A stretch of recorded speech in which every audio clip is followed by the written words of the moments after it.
Hey guys, welcome to this video. This is going to be my first guide. My name's Tane, to be honest, and I'm with the Open Fracture team.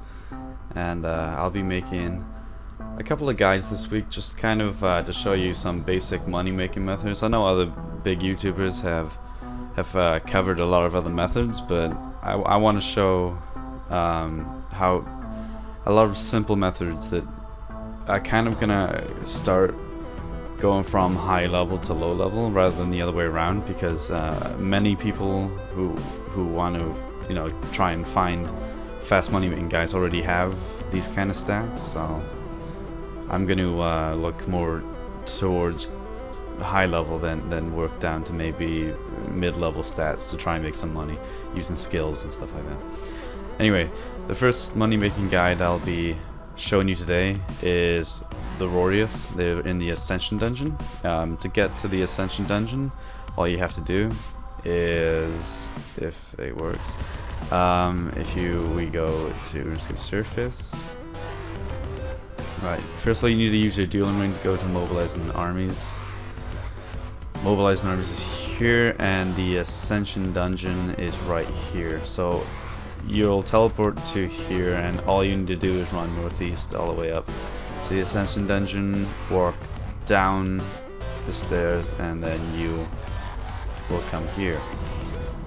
These are where the Rorius are. They are in other areas around here as well, but the more common area to kill them is here because they're in more of a dense popularity, and it's easy. It's next to this, the stairs and the entrance, and it's generally easier. One disadvantage to using this method is a lot of people know about it now. When I started doing this method, obviously when it first came out to now, taking breaks now and again, not a load of people wouldn't do them because for many different reasons. But many people didn't want to come here, and if they did, it was only Slayer tasks and they wanted to do the boss and stuff like that. But now, with a lot of people calmed in on it, it's really popular, and the keys are dropping massively. But it's still really good. This is about 2.5 mil now. Right, what you'll need to use in this place is I use pretty newbie gear, if you want to call it that, because I don't see the advantage of using high level gear here. I use like a royal crossbow for my main weapon. Just on any skill cape will do, or if you can use the Avis accumulator if you want. I use the Scrimshaw stuff because it's free and I don't have to spend money on it, and just raw D'hide. I use a Fury. You can use the Saradome and stuff, obviously gives more in the Fury. I just use a Fury, and an Archer's Ring for the crit bonus. The aura is debatable, I guess. It's optional, whatever you want to choose. I use the Reverence because it gets you a bit more prayer, but not much. It may save you like 6 doses maybe in the whole trip, so it's not that much worth it, I guess. Alright, to the your inventory. I did a few kills previous to this because I'm close to range level, but I take 3 overloads for the pure fact it's 60 minutes, and it works out to be about 10 prayer potions, and the amount of rune limb drops you get, I like to stack them up. A lot of people alch them. I like to bank them because I have a 2k 2000 rune limb bank goal that I want to do, and 100,000 death runes. But that's just personally. You can bring nature runes if you want to alch them, and because obviously you will get more drops than you can wield, or sorry, store in your invent. You can use the yak here if you're 96 summoning. You can bank them that way. I'm not 96 summon, I don't use it here. You can also use a unicorn, but for those of you with 92 plus prayer, I recommend bringing prayer flasks, 10 prayer flasks with soul split, because it's easier. It's no point bringing a unicorn if you've already got soul split. It's not worth it. Again, for the overloads, you can switch them up with extremes, extreme range, and I highly recommend extreme defense, because even though these are quite low level, they're only level 120, they do hit kind of high. They can hit up to 450, and if they hit those quite a lot, they can do some pretty hard damage. So I recommend using extremes, defense and range for that. I wouldn't recommend using supers here. If you're gonna use super potions, you can, but you won't get as many kills. You're gonna get hurt a lot more. It's slower kills, means slower keys. So I wouldn't recommend that, and I'd say I definitely recommend this guide for those who have 80 plus defense and range. If you have any lower than that, you're just gonna get destroyed here, and you're gonna eat too much. For those of you who don't have 88 summoning or 92 prayer, again, you can still use this method, but it's not as good because you have to bring food, and it lowers the time you can spend here. Like I think you can spend about maximum about 20 minutes here with 80 defense and range without the use of extremes or prayer. Anyway, let's we're 6 minutes in now, so let's start this guide. I set my invent up like this, so I only have to use my overloads and prayer in my thing, in my little quick inventory, I think it's called. So just do that. Highlight if you're using overloads, just highlight, select A, and then for your prayer class, go to the end of everyone and select B. Right, so all you have to do is fairly simple. You just overload up, turn your prayer on, and carry on attacking them.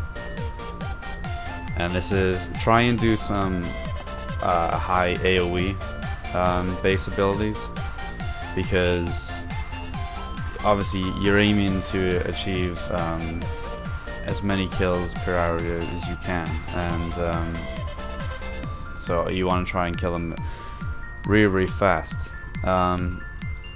So my AoE abilities, I normally use bombardment, but as a little one I kind of use ricochet, because it just attacks a couple of them, it gains their attention, and you want as many on you as you can. And obviously use rapid fire. Rapid fire is your best friend here. But yeah, this is pretty much all you gotta do. It's straightforward. You know, keep your prayer up, make sure your overloads, your extremes pretty high, and just carry on killing them. And hopefully you'll get lucky on some keys. Also, I should add that there is no requirement for doing to enter in this dungeon, but you can't only range. You can't do any other combat here. Like you can try. Like I've seen a couple of people mage here, but they've been very unsuccessful, and it's just easier to use range. I'll also add that if you want to, just remembering this now, if you want to switch up the roll crossbow, because you might not have it, you can use rune crossbows, 2 rune crossbows here, but I don't recommend it because you can't use any decent bolts there other than broad, and they're not really going to get you that far here.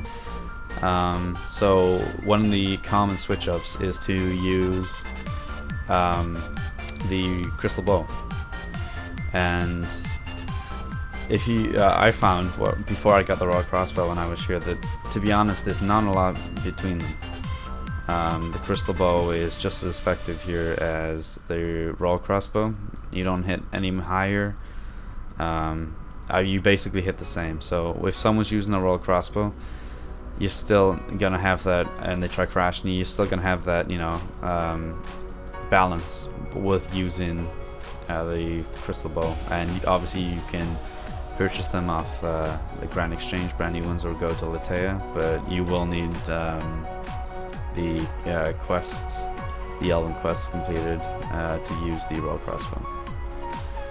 Anyway guys, that is basically this guide. It's very straightforward. I don't really know what else to say about it. This is all the guide is. All the method is, I should say.